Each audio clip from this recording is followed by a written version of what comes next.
fortunate to have Fiona Darroch with us, who is a part of a group called Protimos. It's Lawyers Challenging Poverty. Fiona, welcome. Thank you. You know, it's funny, and I'm sorry for the reaction, but when I heard Lawyers Challenging Poverty, I was thinking, oh my gosh, this is what we need, another lawyer around. That's a common reaction. So, but you have a specific thing that Protimos does in helping people protect their land. Yes, we don't really do land rights. Part of the reason for that is that land rights tend to vest in the individual, and the basis of our work is very much to be found within communities, impoverished and marginalised communities. So we look at a large number of individuals who are facing a particularly difficult issue which could be resolved by the use of the law. And specifically, though, the reason that I said land is because it relates to basically the use of their land, doesn't it? And it's the plants and other things that grow on the land that have basically taken by others. That's right. Or if not taken, at least the lives of a community have been radically altered by the way in which the land has been used. I mean, for example, we have a project in Lesotho, and that project is built for the benefit of people who've been involuntarily resettled to make way for the first phase of the Lesotho Highlands Water Project. So 100,000 people were displaced in the wake of the first two dams, and thousands of them have exchanged sustainable existences in which they had lived in a particular way for recorded time to be put on the side of a mountain in the freezing cold with inadequate housing, poor sanitation, the loss of their social networks and the loss of health and education provisions which they'd previously enjoyed. So we're working our way through a number of cases in which we ask a judge to require the parastatal that's responsible for this misery to correct the position. Who moved them? The movement of those people was as a consequence of the treaty that was signed between Lesotho and South Africa, by which water from the mountains in Lesotho is piped and tunnelled and dammed and transferred down to South Africa, and it's sold to South Africa. So it's a great development project in the sense that the Lesotho government, or the Lesotho people if you like, get an income from the sale of the water, but there is that sector of the population that made way for it, and the law is that they should not have suffered as a consequence of that. In fact, they should have become better off, and many of them have not been. In the United States, if someone is being displaced, then they can be displaced under certain circumstances, and then the value of their land is paid for under the power of eminent domain. That doesn't sound like what happened here. No. What communities have been offered is compensation for the loss of their land. And, I mean, a case that we have in front of the High Court at the moment, the government of Lesotho, its agency, has not made that payment for many years, for a number of different reasons, they now say. So the communities suffer, and they deserve their compensation, and if you can't persuade them to do it by asking nicely, you get the judge to tell them. And that's what the beauty is of the law as a tool for sustainable development. So are you and your organisation a lawyer all around the world? Not yet, but we're planning on exactly that. We want to create the career path of the development lawyer, serving the last milers, the underserved. In other words, creating a path for a suitably skilled lawyer to arise from the community, who will then work for the community in a sustainable way. So this is not parachute litigation.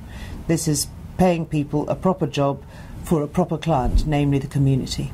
Are you finding that lawyers are willing, from different parts of the world, that lawyers are willing to sign on and say, yeah, I want to do that? I want to work with you, Fiona? No. People are quite happy. Lawyers, I mean, I rather share your... I rather share what you didn't say in your opening remarks about lawyers. Everybody says to us, well, of course, lawyers should support that. And actually lawyers don't support us on the whole. Individual lawyers do. But firms of lawyers draw back from this. And I think it's for two reasons. In the first instance, we are not suitable for a pro bono sort of assistance that they would like to offer in most circumstances. Because of the nature of our work, they don't want to offer it because they can't afford it. Second point is that their lawyers themselves might be interested in coming and doing such work, but actually when you're looking at ordinary treadmill negotiation or litigation, you actually need people who are qualified to do this work. And that tends not to be some major commercial lawyer who's retired and thinks he'd like to do some good. It tends to be somebody who can speak the local language, knows the local customs, understands the local court system, and actually has a right of audience to appear in court in that country.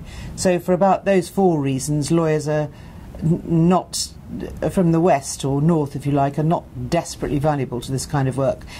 And then the other main reason why I think we don't get support on the whole from the established legal community is that we're challenging the interests of some of their biggest clients.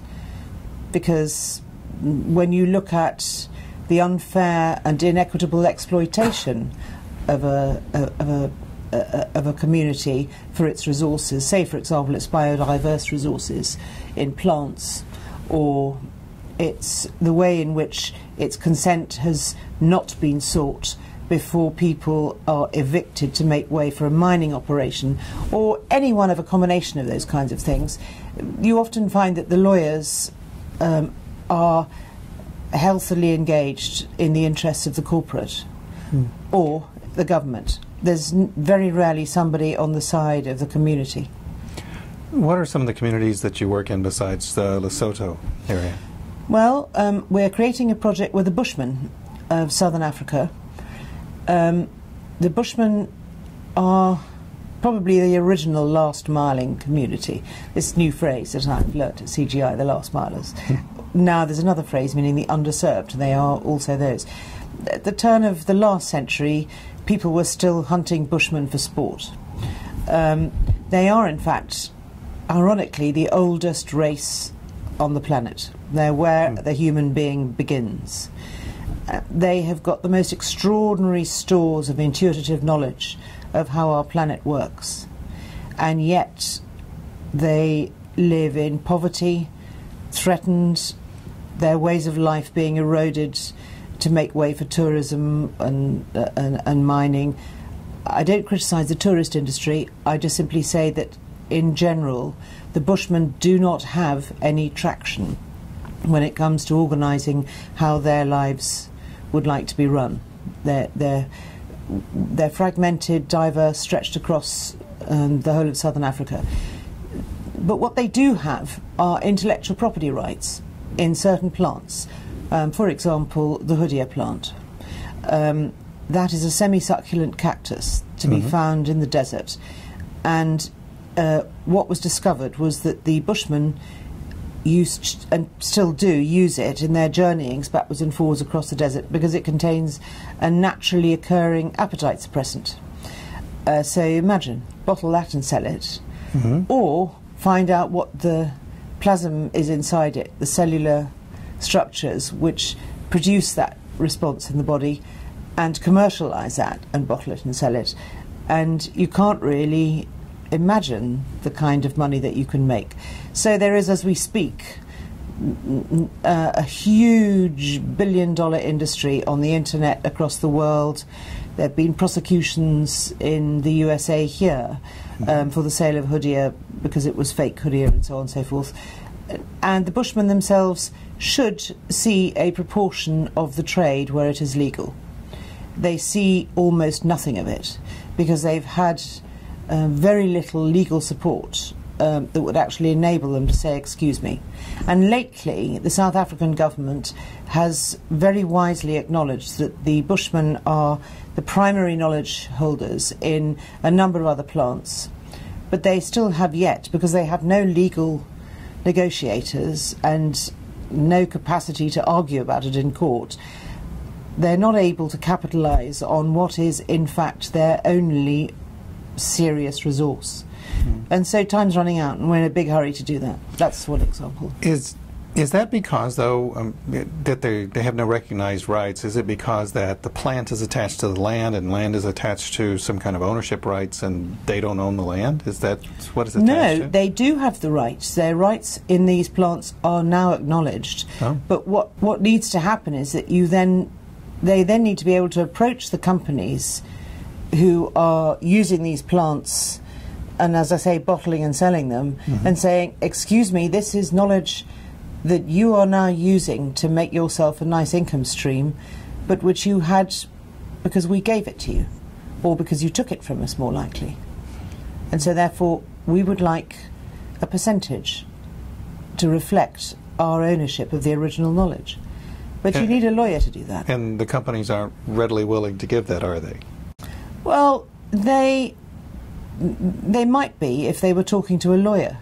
But it would probably be right to say that the Bushmen haven't exactly been in a position to get on the front foot and start asking them. Yeah, and in this particular instance, is there an organization of Bushmen, or Yes.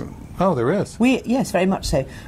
Our partner in this project is the South African Sand Institute, and the most exceptional lawyer, a man named Roger Channels, who has been working with the Bushmen for the last 15 years. But the Bushmen themselves, very few of them ever even matriculate. So what we'd like to do as part of this project is draw them through law school and then enable them to be able to act on their own behalves, in the next sort of few years' time. But in the meantime, have a team of lawyers who know what they're doing and to gradually build the trust of the communities under the leadership of Roger Channels. And then what will happen from that, we anticipate, is that the companies who are saying yes or maybe or probably actually would be called to account, and then they would have to make deals. There have been some deals over the Hoodia plant, but they then need to be implemented, which is why you need sustained lawyering. Anybody can make a deal. Implementing it and saying, excuse me, you said you were going to, but you haven't yet, that's the job of the lawyer. So as you go along with this organization and as you build hopefully supportive, qualified lawyers in different places around the world, if we were to come back in 5 years, what do you think you would see that you had done in this next 5 years going forth? Well, if the Lord smiles on us, we will have a team of lawyers working in Lesotho in a way which has the roots of a sustained future bedded into the middle of the project. And we're looking at using social models, new kinds of impact investment. So we tie investment in the law to business opportunities for the community. So in other words, if you get an award in court because you've had somebody investing in the litigation, that person then has the opportunity to develop a business opportunity with the community following the litigation or following a successfully negotiated agreement. So that would be a good solid team. I'd also love, beyond everything else, I remember President Clinton said in the plenary session that he was in a hurry, and I'm in a hurry too. I'd like to see the Bushmen with a nice full bank account. I'd like to see Bushmen in Namibia and South Africa and Botswana all benefiting from the Hoodia trade and other trades, and actually being able to come to the table in terms of developing their own societies in the way that they choose to do, with an equal voice, not just begging for crumbs, but saying, we're a player, now you must deal with us. And if we could establish over the next 2 or 3 years the obvious and measurable benefits from this kind of work, then I think that the entire operation, the principle, will have been really established, because we're still relatively young, and people will see that it's actually tremendously good sense to have communities lawyered up, as well as governments and the corporations who are looking to invest in these areas. And I think I should also say that when our two commitments have finally been implemented, because we've been working hard to grow them and implement them, but we still are looking for partners to help us do this work. We have a judicial advisory group so that we can strengthen the judicial systems across the region. So in our judicial advisory group, it's called a JAG, which apparently amuses Americans. Yes, it I does. don't know why. But we have a JAG, and we've got the most wonderful African judges, one per country, gradually coming towards us, and they're going to communicate with each other on the virtual platform that we now have a commitment to create. And then thus the judicial system will become more enabled to deal with these awkward things that come to court where there's a tension between customary and statutory law.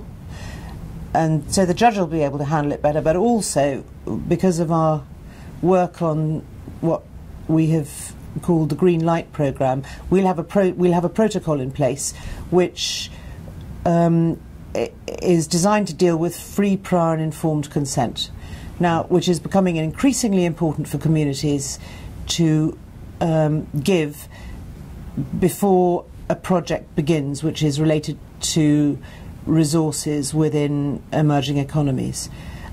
And now if a community is lawyered up before it gives its consent, then one can truthfully say it is free, prior and informed.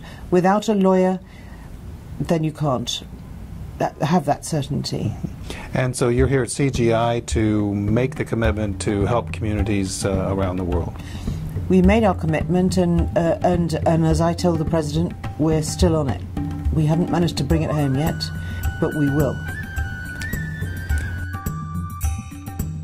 Fiona, thank you very much for being with us. Thank you very much indeed, Stan.